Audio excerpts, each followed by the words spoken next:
अयोध्या में भव्य राम मंदिर का निर्माण कार्य चल रहा है। अक्टूबर 2023 तक प्रथम तल का निर्माण कार्य पूरा कर लिया जाएगा और भगवान राम लला को जनवरी 2024 में मकर संक्रांति के बाद किसी भी शुभ मुहूर्त में भगवान को स्थायी मंदिर में विराजमान कर दिया जाएगा। लेकिन मंदिर निर्माण के दौरान कई ऐसे चमत्कार हुए हैं जिसे देखकर कई लोग हैरान हुए हैं। यहाँ तक कि नासा के वैज्ञानिक भी ऐसे चमत्कार को देखकर हैरत अंगेज रह गए हैं। आज की वीडियो में राम मंदिर के वो रहस्य हम आपको बताएंगे। साथ ही साथ जो चमत्कार मंदिर निर्माण के दौरान हुए उन्हें जानकर आपको भी अपने सनातनी होने पर बड़ा गर्व होगा। वीडियो को अंत तक देखिएगा। लेकिन सबसे पहले प्रभु श्री राम के सच्चे भक्त, एक सच्चे सनातनी इस वीडियो को लाइक करके कमेंट बॉक्स में जय श्री राम जरूर लिखें। उस समय दोस्तों राम मंदिर के निर्माण कार्य के लिए 1200 खंभों की ड्राइंग तैयार की गई। अमेरिका से विशिष्ट वैज्ञानिकों को बुलाया गया ताकि वो अपनी देखरेख में होने वाली कमियों को दूर करें और राम मंदिर की भव्यता को और भी ज्यादा निखार सकें। लेकिन राम मंदिर निर्माण के दौरान जब खुदाई का कार्य किया गया तो खुदाई के दौरान नीचे से कुछ ऐसा निकला जिसे देखकर सभी के होश उड़ गए। क्या मिला राम मंदिर की खुदाई में जिसे देखकर सरकार सहित सभी लोग दंग रह गए? आखिर वो कौन सा राज है जो आज की इस वीडियो में खुलने वाला है? आखिर राम मंदिर निर्माण के दौरान नासा के वैज्ञानिकों को ऐसा क्या दिखा कि जिसके बाद वो भी प्रभु श्री राम के भक्त बन गए? उस समय थॉमस नाम के एक वैज्ञानिक अमेरिका से भारत राम मंदिर निर्माण के दौरे पर आए हुए थे। वहां आकर उन्होंने देखा कि राम मंदिर का निर्माण कार्य तो बहुत जोरों शोरों से चल रहा है, जिसके बाद उन्होंने अपना रूटीन काम वहां पर करना शुरू कर दिया। लेकिन मंदिर परिसर में ही उन्हें एक ऐसा हिस्सा दिखाई दिया जहाँ की जमीन बहुत ज्यादा नरम थी, उसके ऊपर कोई खुदाई भी नहीं कर रहा था। तभी थॉमस ने कुछ मजदूरों को उस स्थान पर खुदाई करने के आदेश दिए। लेकिन उस स्थान पर खुदाई करते ही जमीन के अंदर से तेज पानी की धार उत्पन्न हो गई। ये नज़ारा देखकर सभी लोग चौंक गए। किसी के भी समझ में नहीं आ रहा था कि आखिर इस स्थान पर खुदाई के दौरान नदी की धार आखिर कैसे निकल गई। जब इस पानी का परीक्षण किया गया तब ये बात सामने आई कि ये तो पास में बहने वाली सरयू नदी का पानी है। ये भगवान राम का बहुत बड़ा चमत्कार था कि स्वयं माता सरयू राम मंदिर निर्माण में अपनी सहभागिता देने आई थी। लेकिन कमेटी के सभी लोगों के मन में चिंता जागृत हो गई थी कि अगर जमीन के अंदर से पानी निकलेगा तो राम मंदिर का निर्माण कार्य पूरा नहीं हो पाएगा। साथ ही मंदिर की मजबूती को लेकर भी काफी शंकाएं हो रही थी। सरयू नदी का राम जन्मभूमि के नीचे मिलना कोई चमत्कार है या फिर कुदरत का करिश्मा, ये कोई नहीं जानता था। लेकिन सभी लोग भगवान के इस चमत्कार को नमन कर रहे थे। आखिर में जब किसी को कोई रास्ता नहीं दिखाई दिया तो सभी लोग मिलकर एक साथ भगवान श्री राम से प्रार्थना करने लगे, क्योंकि अगर ये पानी की धारा सही समय पर बंद नहीं होगी तो राम मंदिर का निर्माण कार्य आगे नहीं बढ़ पाएगा। और अगले दिन चमत्कार कुछ ऐसा हुआ कि जब निर्माण कार्य पुनः शुरू हुआ तो अपने आप ही सरयू नदी की ये धारा बंद हो गई। इसके बाद पुनः जोरों शोरों से राम मंदिर का निर्माण कार्य शुरू हो गया। अब दोस्तों आपके मन में भी एक सवाल जरूर जाग रहा होगा कि अगर अभी राम मंदिर का निर्माण कार्य हो रहा है तो पुराने समय में यहाँ पर जो राम मंदिर था आखिर वो कैसा दिखता था, जिसे तोड़कर बाबर ने बाबरी मस्जिद बनाई थी? उस राम मंदिर का निर्माण आखिर किसने किया था? ये वाकई में बहुत बड़े रहस्य का विषय है, जिसके बारे में ना आज तक बात हुई है और ना ही आपको इसके बारे में किसी ने बताया है। लेकिन आज वो रहस्य हम आपको बताएंगे कि आखिर पौराणिक काल के राम मंदिर का निर्माण किसने किया था। भगवान राम की नगरी अयोध्या हजारों महापुरुषों की कर्म भूमि रही है। ये पवित्र भूमि हिंदुओं के लिए बहुत ही ज्यादा महत्वपूर्ण है। यहाँ पर भगवान राम का जन्म हुआ था। ये राम जन्मभूमि है। इस राम जन्मभूमि पर एक भव्य मंदिर बना था जिसे तोड़ दिया गया। लेकिन हम आज आपको बताएंगे कि ये भव्य मंदिर आखिर किसने बनाया था और वो मंदिर कैसा दिखता था। एक शोध के अनुसार पता चलता है कि भगवान राम का जन्म 5114 ईस्वी पूर्व में हुआ था। चैत्र मास के नवमी को हम राम नवमी का पर्व मनाते हैं। अगस्त 2003 में पुरातत्विक विभाग के सर्वे में कहा गया कि जहां बाबरी मस्जिद थी वहां मंदिर होने के संकेत मिले हैं। भूमि के अंदर दबे खंबे और अन्य अवशेषों पर अंकित चिन्ह मंदिर होने का सबूत है। भारतीय पुरातत्व सर्वेक्षण द्वारा हर मिनट की वीडियोग्राफी और वहां के खंबों व अन्य शैलियों का चित्रण किया गया। सन 2003 में राम जन्मभूमि की खुदाई में कितनी ही दीवारें और बराबर दूरी पर 50 खंबों की आकृति पाई गई। उस स्थान पर एक शिव मंदिर भी दिखाई दिया, जो ये पक्का सबूत था कि सच में बाबर ने राम मंदिर को तोड़कर ही यहाँ पर बाबरी मस्जिद का निर्माण किया था। लेकिन सवाल ये उठता है कि ये राम मंदिर तो सन 2024 में तैयार होगा, लेकिन वो राम मंदिर जिसे बाबर ने तोड़ा था उसका निर्माण आखिर किसने किया था? इसका उल्लेख हमें मिलता है ईसा के लगभग 100 वर्ष पूर्व उज्जैन के चक्रवर्ती सम्राट विक्रमादित्य एक दिन अयोध्या पहुंचे। विक्रमादित्य ने इस भूमि में बहुत सारे चमत्कार महसूस किए। तब उन्होंने खोज आरंभ करी और आसपास के योगी और संतों की कृपा से उन्हें इस बात की जानकारी प्राप्त हुई कि ये भगवान श्री राम की अवध भूमि है।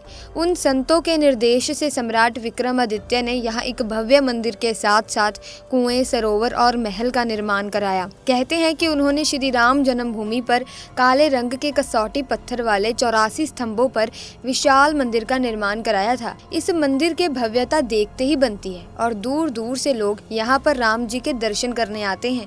जिसके बाद इस मंदिर का जीर्णोद्धार अलग अलग राजाओं द्वारा होता गया। लेकिन इस मंदिर का पतन कब हुआ? जब ये सच्चाई आप जानेंगे तो आपके पैरों तले जमीन खिसक जाएगी। उस समय भारतवर्ष पर मुगल आक्रांताओं का आक्रमण बढ़ता जा रहा था। आक्रमणकारियों ने काशी, मथुरा के साथ साथ अयोध्या में भी लूटपाट करना शुरू कर दिया था। उन्होंने पुजारियों की हत्या करके मूर्तियों को तोड़ने का क्रम जारी रखा। लेकिन 14वीं शताब्दी तक वे राम मंदिर को नहीं तोड़ पाए। विभिन्न आक्रमणों के बाद भी श्री राम जन्मभूमि पर स्थित भव्य मंदिर टस से मस नहीं हुआ। लेकिन कहते हैं सिकंदर लोदी के शासनकाल के दौरान यहाँ पर कुछ ऐसा हुआ जिसे सुनकर आपकी आंखों में भी आंसू आ जाएंगे। अंततः 1527 से 28 में अयोध्या में स्थित भव्य राम मंदिर को तोड़ दिया गया और बाबर द्वारा इस ढांचे के माध्यम से वहां पर बाबरी मस्जिद का निर्माण कर दिया गया, जो कि सन 1990 तक विद्यमान रही। लेकिन सन 1990 में वीर हिंदुओं द्वारा कार सेवा करके बाबरी मस्जिद का ढांचा ध्वस्त कर दिया गया, जिसके बाद विवाद तो काफी लंबा चला। लेकिन कई सालों के संघर्ष के बाद आखिर सत्य की जीत हुई और 22 जनवरी 2024 को राम मंदिर आम जनता के लिए खोल दिया जाएगा। अयोध्या को प्रभु श्री राम की जन्मभूमि, धार्मिक नगरी के रूप में लोग जानते हैं। ये भगवान राम के साथ साथ उनके परम भक्त हनुमान जी का प्राचीन मंदिर हनुमानगढ़ी भी बहुत प्रसिद्ध है। लेकिन अगर हम आपको बताएं कि इस हनुमानगढ़ी मंदिर का निर्माण एक मुसलमान ने किया था, तो क्या आपको हमारी बात पर यकीन होगा? आगे वीडियो में इसी रहस्य से पर्दा उठाने वाले हैं और हनुमानगढ़ी का बहुत बड़ा चमत्कार आपको बताएंगे। वीडियो को बिल्कुल अंत तक देखिएगा और कमेंट्स में जय श्री राम का जयकारा आप जरूर लगाएं। दोस्तों, इस मंदिर को लेकर कहा जाता है कि ये भारत के सबसे प्राचीन मंदिरों में से एक है। ये मंदिर अयोध्या के सरयू नदी के दाईं ओर एक टीले पर स्थित है। मंदिर तक पहुंचने के लिए 70 से भी ज्यादा सीढ़ियां चढ़नी पड़ती हैं। ये मंदिर गुफानुमा है और इसमें हनुमान जी की लगभग 6 इंच की मूर्ति है। भगवान हनुमान जी के इस मंदिर के पीछे एक बहुत बड़ा रोचक चमत्कार है, जिससे आपको पता चलेगा कि आखिर एक मुसलमान ने इस मंदिर का निर्माण क्यों कराया। दरअसल सुल्तान मंसूर अली लखनऊ का प्रशासक था। वो एक सुखी जीवन जी रहा था, लेकिन एक बार उसके इकलौते पुत्र की तबीयत अचानक से खराब हो गई। उस समय चिकित्सक सुविधा आज के बराबर नहीं थी। हालांकि इसके बावजूद भी उसने अपने बच्चे के इलाज के लिए हर संभव कोशिश करी और बड़े बड़े हकीमों, बड़े बड़े वैद्यों से उसका इलाज कराया। लेकिन किसी को भी मंसूर के बेटे का रोग समझ नहीं आया और अंत में सभी ने अपने हाथ खड़े कर दिए। जब सुल्तान थक हार चुका था तो उसने हनुमान जी के चरणों में अपना माथा झुका दिया। अंत में जब उसके पास कोई चारा नहीं बचा तो उसने हनुमान जी के सामने अपने बच्चे को स्वस्थ करने की गुहार लगाई। उसके ऐसा करने के बाद ना जाने क्या ही चमत्कार हुआ। सुल्तान का बेटा धीरे धीरे स्वस्थ होने लगा। उसके स्वास्थ्य में अचानक ही सकारात्मक बदलाव आने लगे। अपने बच्चे के ठीक होने के बाद सुल्तान मंसूर अत्यंत प्रसन्न हुआ और उसकी श्रद्धा भगवान हनुमान जी के लिए और भी ज्यादा बढ़ गई। मंसूर ने इस मंदिर का जीर्णोद्धार करवाया और उसने हनुमान जी के मंदिर को बनाने के लिए 52 बीघा जमीन हनुमानगढ़ी और इमली वन के लिए दान दे दी। लेकिन वर्तमान में जो हनुमानगढ़ी मंदिर है उसे शुजा उद दौला ने बनाया था। लेकिन ये शुजा उद दौला आखिर कौन था? ये वैसे ही कहानी है जो सुल्तान मंसूर के साथ हुई थी। शुजा उद दौला के बेटे की भी तबीयत एक बार बहुत ज्यादा खराब हो गई। जब हकीम कुछ नहीं कर पाए तो हनुमान जी के चरणामृत से उसके बेटे की जान बची। इसके बाद शौजा उद्दौला ने हनुमानगढ़ी के इस मंदिर को भव्य रूप दिया। हनुमान जी उन देवों में से एक हैं दोस्तों, जिनका आज भी जागृत होना माना जाता है, यानी वो कलयुग में भी हम लोगों के बीच है। हनुमानगढ़ी में आज भी भक्त अपनी मन्नतों को लेकर आते हैं और मनचाहा फल पाते हैं। यहाँ पर हिंदू हो या मुस्लिम हो, सभी की मन्नतें पूरी होती हैं, क्योंकि इस मंदिर का निर्माण ही एक मुसलमान व्यक्ति ने कराया था। यहाँ पर भय से मुक्ति प्रदान होती है और व्यक्ति को सतमार्ग पर चलने का अवसर प्राप्त होता है। हनुमान जी भगवान राम के परम भक्त हैं और उन्होंने निस्वार्थ भाव से भगवान राम की भक्ति की।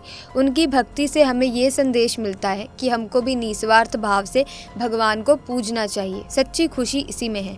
और यदि आपको प्रभु श्री राम का आशीर्वाद चाहिए तो आपको हनुमान जी की भक्ति ज़रूर करनी होगी। इसी के साथ आपको बताना चाहेंगे कि ये मंदिर चमत्कारिक होने के साथ साथ रहस्यमय भी है। ऐसे में एक बार एक घटना घटित हुई थी, जब 400 साल पुराना हनुमानगढ़ी मंदिर का तहखाना खोला गया। इस तहखाने के अंदर जो मिला उसने सबके रोंगटे खड़े कर दिए थे।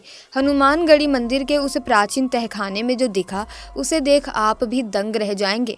सालों से बंद पड़े उस रहस्यमय तहखाने से जो सबूत प्राप्त हुए हैं उन्होंने अच्छों के होश उड़ा दिए, क्योंकि वहां से जो वस्तु प्राप्त हुई है वो रहस्यमय होने के साथ साथ विवादित भी है। ऐसे में सबका एक ही प्रश्न है कि आखिर ऐसा कैसे हो सकता है। वास्तव में हनुमानगढ़ी मंदिर के उस पुराने तहखाने से मिली वो वस्तु एक मुसलमान के हनुमान भक्त होने का सबूत दे रही है। ऐसे में लोगों का हैरान होना कुछ गलत नहीं। तो आखिर क्या है उस मुसलमान हनुमान भक्त की कहानी? क्या है हनुमानगढ़ी मंदिर के उस रहस्यमय तहखाने का सच? आखिर 400 साल बाद क्यों खोला गया उस प्राचीन तहखाने को? और आखिर कौन कौन से रहस्य छुपे हैं हनुमानगढ़ी के मंदिर के उस तहखाने में? दोस्तों, इस कहानी की शुरुआत अभिषेक नामक एक राम भक्त से होती है, जिसका बचपन रामायण और सुंदरकांड के पाठ के बीच में बीता था। अभिषेक बचपन से ही श्री राम को अपना आराध्य मानता था और हमेशा श्री राम के आदर्शों पर चलने का प्रयत्न करता था। अभिषेक एक अच्छे व्यक्तित्व का उदाहरण था तथा अपनी नौकरी पेशे के बीच भी भक्ति का समय निकाल लेता था। ऐसे ही एक दिन अभिषेक राम मंदिर निर्माण कार्य देखने अयोध्या पहुंचा, जहां उसने सड़कों से लेकर राम जन्मभूमि तक के दर्शन किए। ये देख अभिषेक बड़ा प्रसन्न हुआ, क्योंकि बड़ी जल्दी ही राम जी का मंदिर बनने वाला था। वहां अभिषेक ने शालिग्राम पत्थर भी देखे और अयोध्या में अन्य स्थानों को भी देखा।